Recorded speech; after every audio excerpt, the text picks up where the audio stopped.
ঢাকাস্থ রামু সমিতির প্রতিষ্ঠাতা সভাপতি, কক্সবাজার জেলা রামু উপজেলার পশ্চিম মেরুংলোয়ার বিশিষ্ট সমাজসেবক বীর মুক্তিযোদ্ধা ফণীভূষণ শর্মা গত ৯ ডিসেম্বর দুপুরে ঢাকা মিরপুর নিজ বাসভবনে মৃত্যুবরণ করেন বলে পারিবারিক সূত্রে জানা যায়। বাবু ফণীভূষণ শর্মা ১৯৭১ সালে রণাঙ্গনের একজন সাহসী যোদ্ধা ছিলেন। তার অবদানের কথা জাতি কখনো ভুলবে না।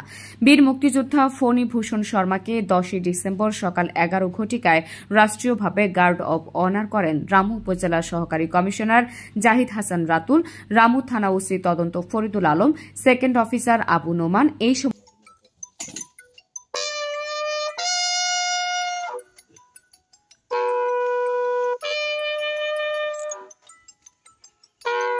left hand straight,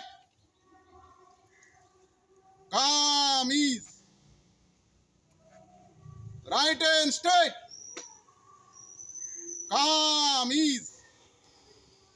এই সময় উপস্থিত ছিলেন রামু উপজেলার সাবেক কমান্ডার বীর মুক্তিযোদ্ধা নুরুল হক, চেয়ারম্যান সাবেক ডেপুটি কমান্ডার বনধীর বড়ুয়া, হিন্দু ধর্মীয় নেতা Babul Sharma, master Sunil Sharma, doctor K P Das, Ramu press ক্লাবের প্রতিষ্ঠাতা সভাপতি আমির হোসেন হেলালি, প্রতিষ্ঠাতা সাধারণ সম্পাদক এড S M Sardesh Sharma, Ramu press club সভাপতি সাংবাদিক নুরুল ইসলাম সেলিম, সহ সাংবাদিক নেতৃবৃন্দ, সামাজিক ও রাজনৈতিক দলের নেতৃবৃন্দ সহ